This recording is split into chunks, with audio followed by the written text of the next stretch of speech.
തഖ്വ എന്ന് പറഞ്ഞാൽ പല നിർവചനങ്ങളും പണ്ഡിതന്മാർ പറഞ്ഞിട്ടുണ്ട്. ഇബ്നു ഉസൈമീൻ റഹിമഹുല്ലാ ഏറ്റവും അജ്മഅായ നിർവചനം എന്ന് പറഞ്ഞുകൊണ്ട് അദ്ദേഹം പറഞ്ഞത് ഇത്തിഖാദു വിഖായത്തിൻ മിൻ അദാബില്ലാഹ്, ഇത്തിഖാദു വിഖായത്തിൻ മിൻ അദാബില്ലാഹ് ബിംതിസാലി അവാമിരിഹി വജ്തിനാബി നവാഹി. ഇത്തിഖാദു വിഖായത്തിൻ മിൻ അദാബില്ലാഹ്, അല്ലാഹുവിന്റെ ശിക്ഷയെ തൊട്ട് ഒരു സംരക്ഷണത്തെ, വിഖായത്ത് വഖാ എന്നുള്ള വാക്കിൽ നിന്നാണ് തഖ്വ വന്നത് എന്നാണ് ഒരു അഭിപ്രായം. അപ്പോ അള്ളാഹുവിന്റെ ശിക്ഷയെ തൊട്ടൊരു വിഖായത്തിന്, ഒരു സംരക്ഷണത്തെ സ്വീകരിക്കലാണ്. എങ്ങനെ?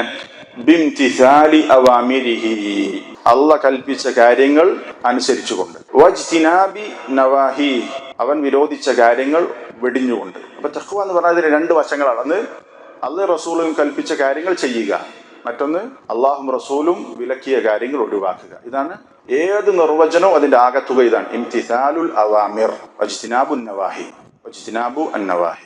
അള്ളാഹ് ചെയ്യാൻ പറഞ്ഞ കാര്യങ്ങൾ, അത് നിർബന്ധമായ കർമ്മങ്ങൾ നിർബന്ധമായിട്ടും ചെയ്യണം, സുന്നത്തായ ഐച്ഛികമായ കർമ്മങ്ങൾ വർദ്ധിപ്പിക്കണം, ഹറാമായ കാര്യങ്ങൾ അത് ഒഴിവാക്കണം, അതുപോലെ തന്നെ കറാഹത്തായിട്ടുള്ള കാര്യങ്ങളും നമ്മൾ വെടിയണം. ഇങ്ങനെ അള്ളാഹ് വിരോധിച്ച കാര്യങ്ങൾ ഒഴിവാക്കുക. അള്ളാഹ് വിരോധിച്ച കാര്യങ്ങൾ വൻ പാപങ്ങൾ ഉണ്ടാകാം, ചെറുതുണ്ടാകാം, ഏതാണെങ്കിലും ചെറുതും വലുതുമായ തിന്മകളെ നീ വെടിയണം. അതാണ് തഖ്വ. നീ എങ്ങനെയാണ് ഒരു മുള്ളുള്ള പ്രദേശത്തുകൂടെ നടന്നു പോവുക, എത്ര സൂക്ഷിച്ചാണ് നടന്നു പോവുക, അതുപോലെ നീ ജീവിക്കുക.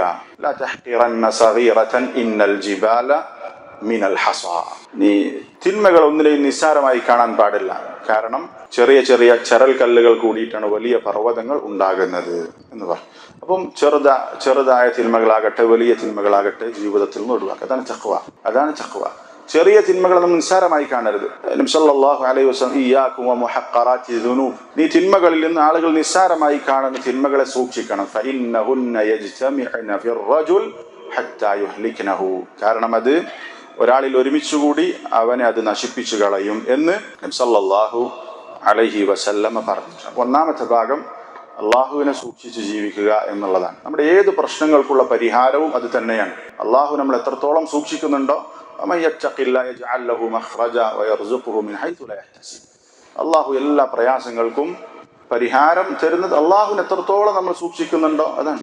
അള്ളാഹുവിനെ സൂക്ഷിക്കുന്നവനാണ് ഇന്ന അക്രമക്കും ഇൻദല്ലാഹി അത്ഖാക്കും, നിങ്ങളിൽ ഏറ്റവും ആദരണീയൻ അള്ളാഹുവിനെ ഏറ്റവും കൂടുതൽ തഖ്വ ചെയ്യുന്നതാരാണ്, അവനാണ്. അള്ളാഹുവിനെ എത്രത്തോളം നമുക്ക് സൂക്ഷിക്കാൻ പറ്റുന്നുണ്ടോ അതിനനുസരിച്ചായിരിക്കും അള്ളാഹുവിൻ്റെ അടുത്ത് നമുക്ക് ആദരവ് ലഭിക്കുക. അള്ളാഹു തആല നമ്മെ എല്ലാവരെയും അള്ളാഹുവിനെ യഥാവണ്ണം തഖ്വ ചെയ്യുന്ന ആളുകളുടെ കൂട്ടത്തിൽ നമ്മൾ ഉൾപ്പെടുത്തി അനുഗ്രഹിക്കും.